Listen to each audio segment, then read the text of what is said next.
Salut tout le monde, j'espère que ça va bien aujourd'hui.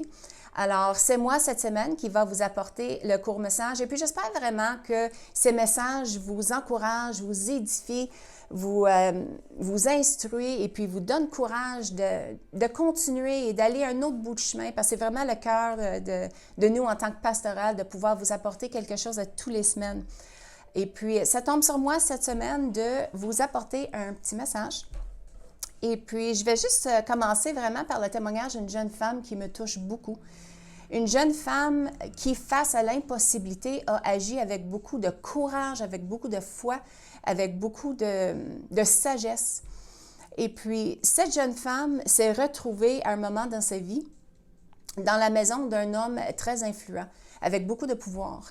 Et puis, son père adoptif à cette jeune femme est venu la voir un jour et lui a dit « Écoute, je viens d'entendre quelque chose de grave, quelque chose qui se dessine contre nous, notre nationalité, et puis j'aimerais ça que tu ailles vers cet homme influent et dévoiler ce qui se passe pour arrêter ce meurtre. » Et puis la jeune femme, à ce moment-là, faisait face à un choix.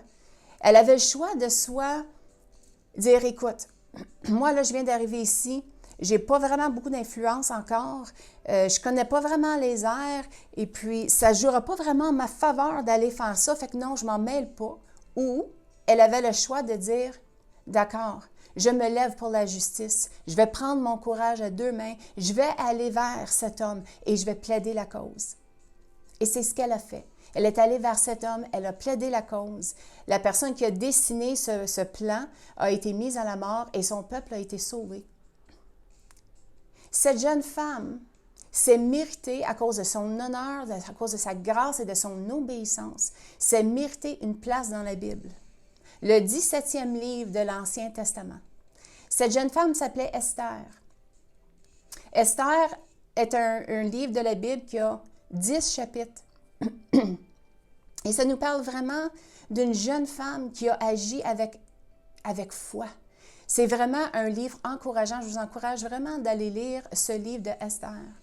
Mais pour vous mettre dans le contexte ici, Esther s'est faite prendre de sa famille et amenée dans l'harem du roi de Perse.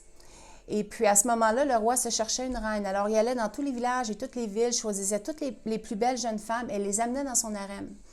Et puis Esther a tellement plu au roi qu'il l'a mis en place comme reine. Mais durant ce temps, son père adoptif, Mardoché, a entendu un complot de meurtre qui était en train de se faire dessiner par la main droite du roi qui s'appelait Haman. Et puis Haman haïssait les Juifs, il haïssait Mardoché, le père adoptif de Esther. Alors, le père adoptif de Esther est venu la voir et lui a dit « Écoute, voici ce qui se passe. Tu as besoin d'aller vers le roi et faire quelque chose. » Et puis Esther ici, elle se disait « Mais je suis qui, moi? Je suis qui, moi, pour faire cela? » Mais Mardoché lui a dit quelque chose dans le chapitre 4 du livre, le verset 13 et 14, et il lui a dit ceci. Il a dit à Esther, « Ne t'imagine pas que tu échapperas seul d'entre tous les Juifs parce que tu es dans la maison du roi. Car si tu te tais maintenant, le secours et la délivrance surgiront d'autre part pour les Juifs. Et toi et la maison de ton père, vous périrez. Et qui sait si ce n'est pas pour un temps comme celle-ci que tu es parvenu à la royauté. » En disant cela à Esther, ça lui a frappé directement au cœur. Et puis, elle a approché le roi. Après cela, très rusée, avec beaucoup de grâce, avec beaucoup de sagesse. Parce que vous voyez, dans ce temps-là, tu ne pouvais pas juste aller dans la présence du roi. Si tu allais sans invitation dans la présence du roi et il ne te tendait pas le sceptre, ça pouvait même dire une mort. Il pouvait même te tuer. Alors, elle savait ça. Elle n'avait pas eu d'invitation pour aller vers le roi, mais elle est allée quand même. Elle a agi en obéissance à son père adoptif. Elle a agi dans la foi de ce qu'elle connaissait par rapport à Dieu. Elle a agi pour son peuple avec courage, avec justice. Elle s'est levée pour agir. Wow, quel courage! De fil en aiguille, faire une longue histoire, comme j'ai dit tantôt, aller lire ce livre, c'est vraiment un beau livre de la Bible. Mais elle est allée vers le roi, elle a dévoilé ce qui se passait. Haman fut mis à la mort et puis le peuple juif a pu être sauvé à cause d'un acte d'obéissance, de courage. Les amis, comme Esther, on se retrouve souvent dans des moments de la vie qui ne sont pas évidentes, qui sont parfois même impossibles, qui semblent être désespérés. Et quand on est dans ces moments-là, on fait face à un choix de soit se dire « Non, moi là, je reste dans ma bulle et puis non, c'est pas à moi de rien faire, c'est pas à moi d'agir. Moi, j'ai subi cette injustice ou moi, je veux pas m'en mêler de cette injustice ou moi, je veux pas agir, c'est pas à moi de le faire. » Ou on peut dire « Non, moi, je me lève en accord avec la parole de Dieu et je vais agir avec courage, avec foi et avec force. » Ce que j'aimerais amener ce matin, c'est vraiment, je veux revenir à cette phrase que Mardochée a dit à Esther. Qui sait si ce n'est pas pour un temps comme celle-ci que tu as été choisi? Et j'aimerais vous répéter cette phrase aujourd'hui. Qui sait? Qui sait que ce n'est pas toi que Dieu a choisi pour amener délivrance dans une situation? Qui sait que ce n'est pas toi aujourd'hui que Dieu a choisi pour amener une parole d'encouragement à quelqu'un qui va changer sa vie? Qui sait si ce n'est pas toi aujourd'hui que Dieu a choisi pour te lever dans un milieu où il y a du mensonge et amener la vérité? Qui sait si ce n'est pas toi aujourd'hui que Dieu a appelé pour amener une guérison dans ta situation familiale? Qui sait si ce n'est pas toi aujourd'hui que Dieu t'élève pour être une plus grande lumière là où tu travailles? Qui sait si ce n'est pas toi aujourd'hui que Dieu t'appelle à apporter de l'amour où il n'y a pas d'amour? Qui sait si ce n'est pas toi que Dieu appelle à pardonner l'impardonnable de la même façon que nous, on a été pardonnés par Christ? Qui sait si ce n'est pas toi? C'est facile, les amis, de rester dans notre bulle et de ne pas agir. Et comme le père adoptif a dit à Esther, oui, peut-être la délivrance peut être élevée dans quelque part d'autre à un autre moment donné.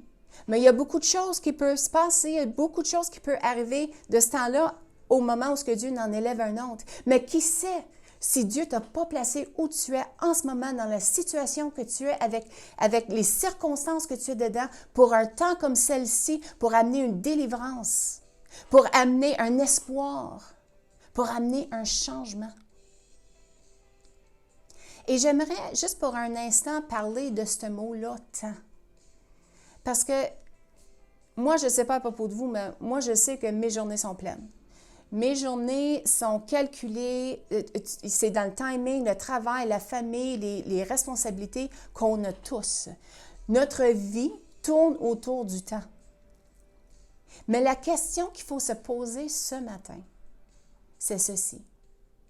Est-ce que notre temps appartient à Dieu ou si elle nous appartient?